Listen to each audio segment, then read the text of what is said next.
Hello and welcome to another episode of our Brothers Creed podcast. Where we talk about motivation, experiences, and we explore the world around us. We're the Thomas Brothers, and I'm Jared. And I'm Ethan. And today on this episode, we will be talking about the Credo of Discernment. This is an interesting one. Discernment is not a word that many people use in their everyday language.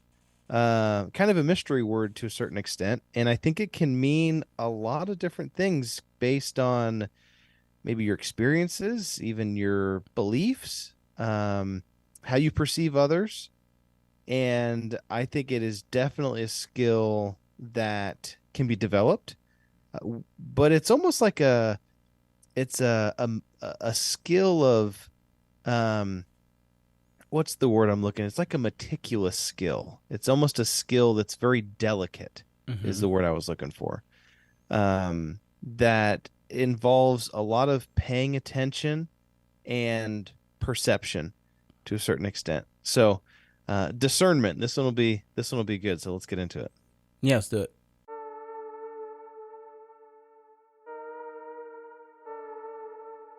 Yeah, I'm thinking I'm back. Most valuable commodity I know of is information. And that, my friends, is called integrity. That's called courage.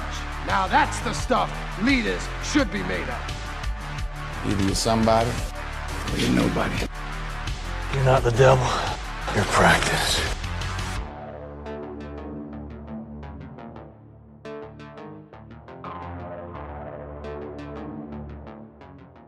So when thinking about discernment, one of the definitions that I found that I liked, it says discernment refers to the ability to perceive, recognize, and judge situations or informations with insight and accuracy.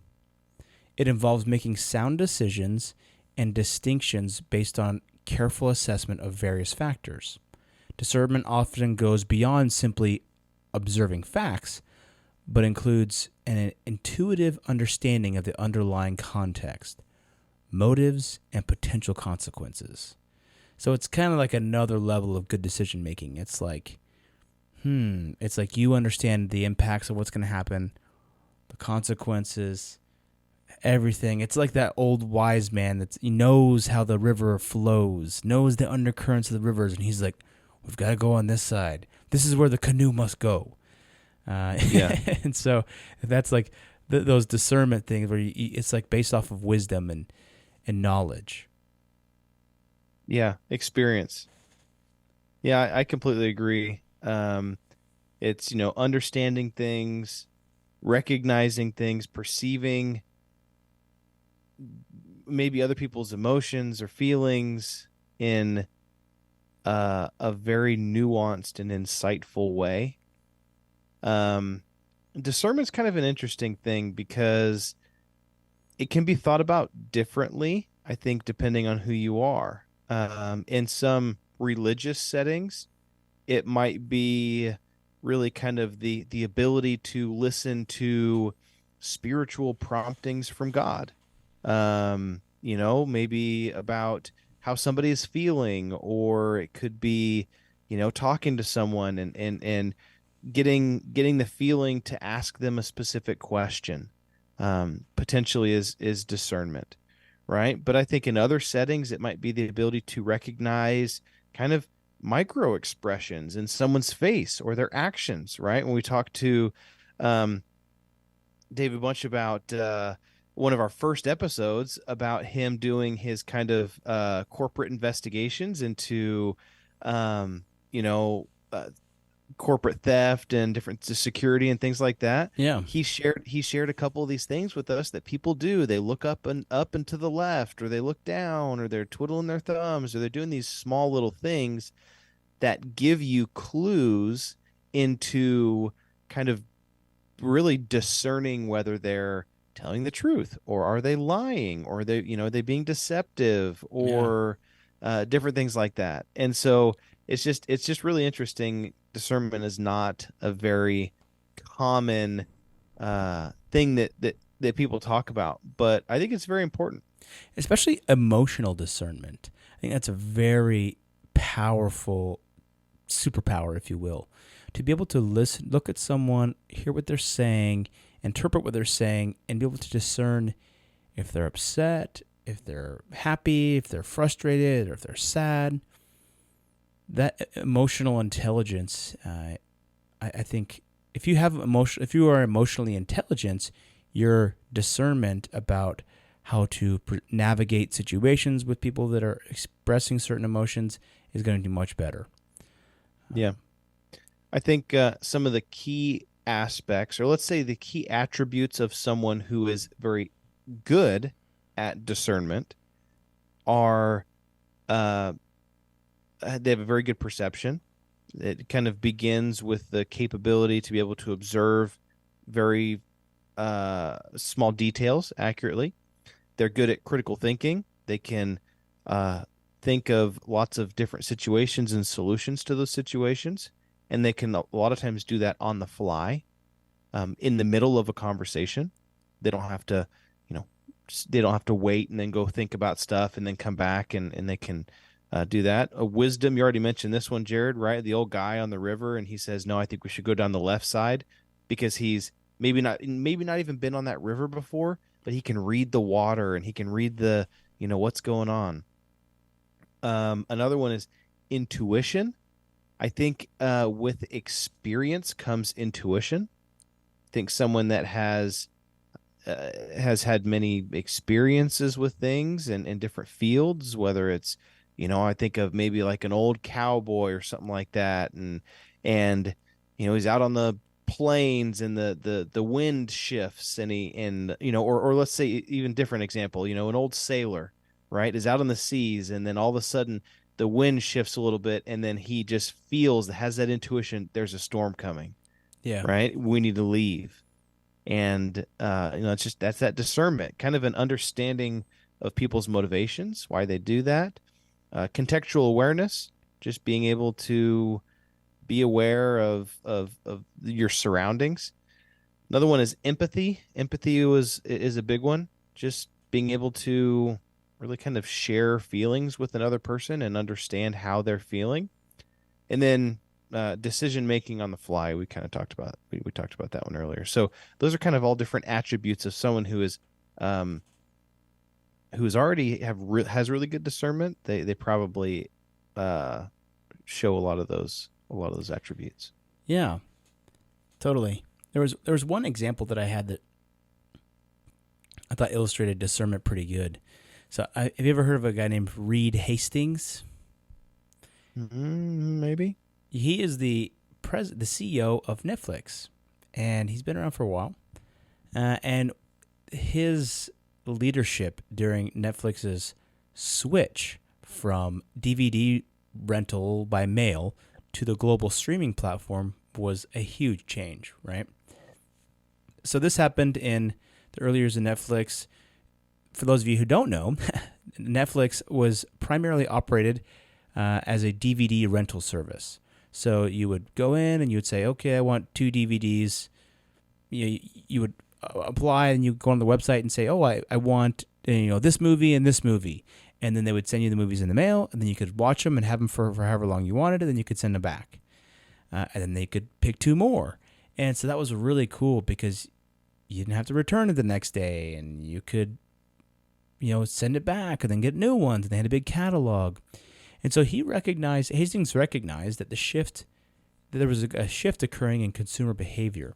So he was anticipating the future of entertainment consumption, and he made a strategic decision to transform Netflix from a DVD by mail model to an on-demand streaming service. So this move was actually a significant risk at the time, as the streaming market had not really been established like it is today.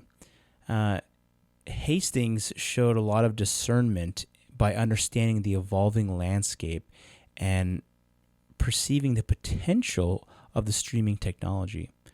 And so he made this bold move at Netflix, and in 2007, and it brought them to the forefront of the industry. I mean, they grew massively from it. Interesting piece, though, that he also saw when he made that shift. Part of Netflix's transition to streaming was the reason why it was so brilliant is because few other people or companies saw value in pursuing streaming video.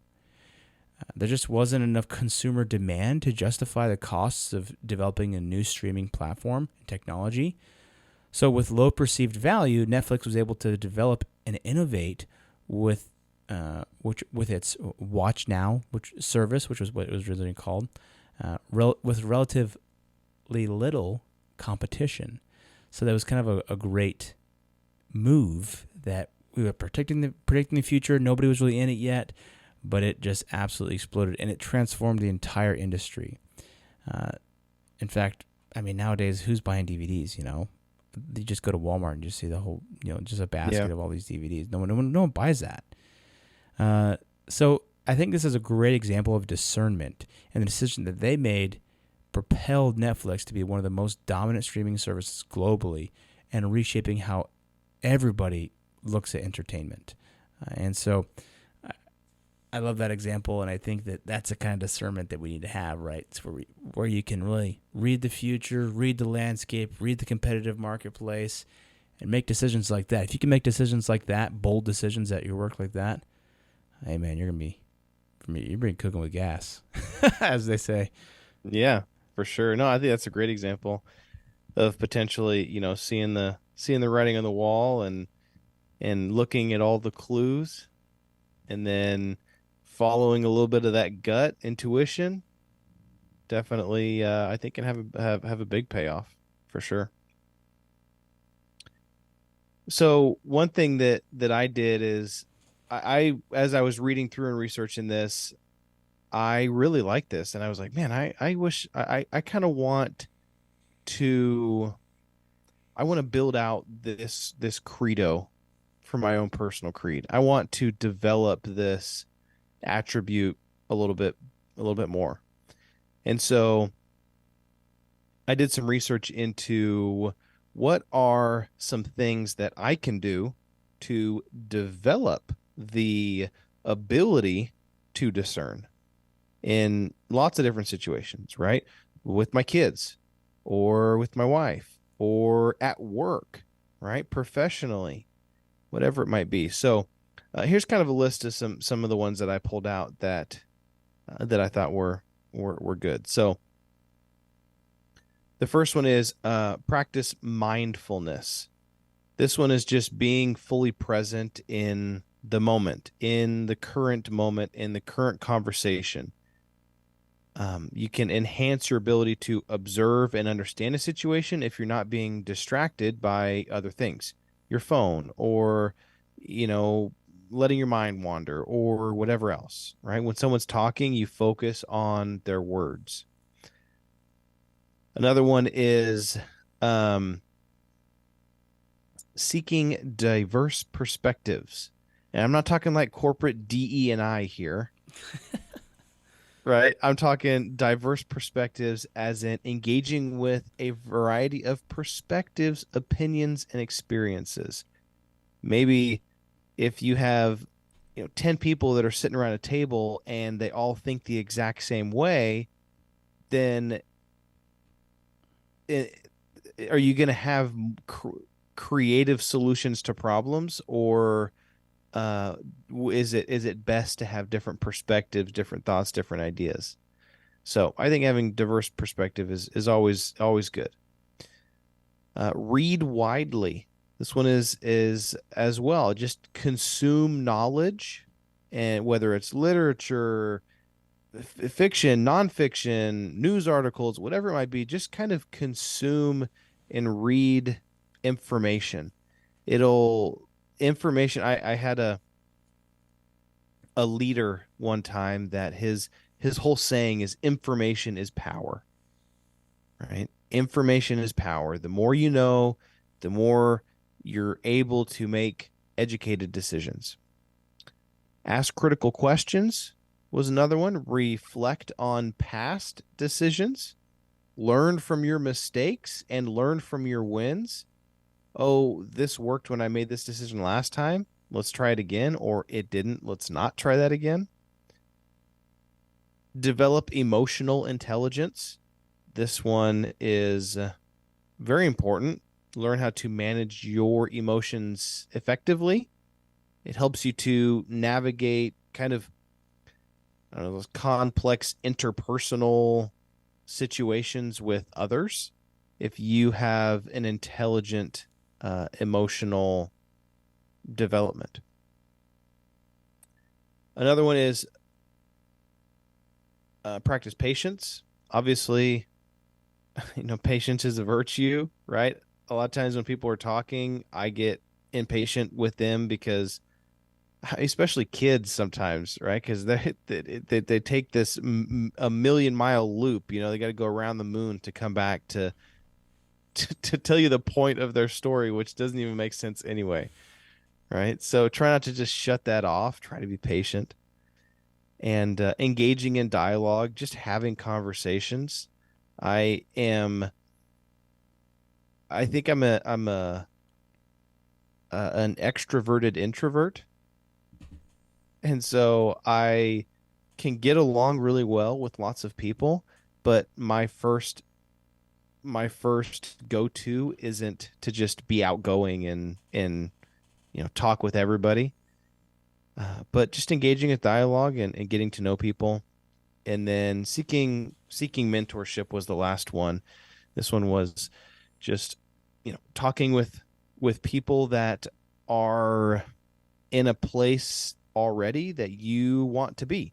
Maybe it's somebody who's had in a certain career position that you would like to emulate, or someone who is just an amazing dad that you feel like, I just need to learn some more stuff from that person, or someone who is just seems like so kind all the time. How can I be more kind? How can I emulate some of those things? And so seek those mentors, ask them questions.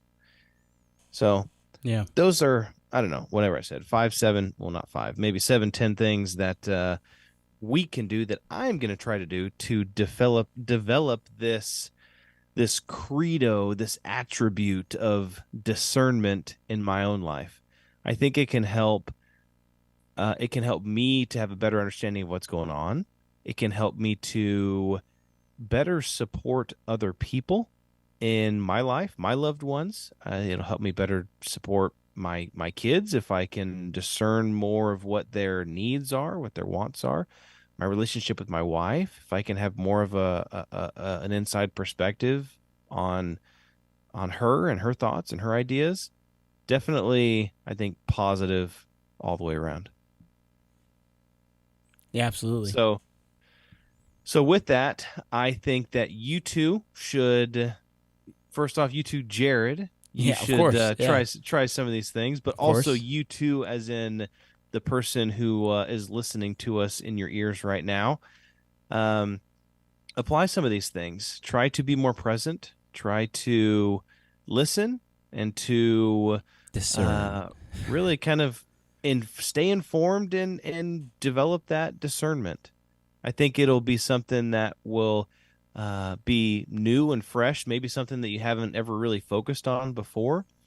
But I believe that it is something that will help my own personal creed develop. So with that, we invite you to do the same, and let's build that creed together. Let's do it.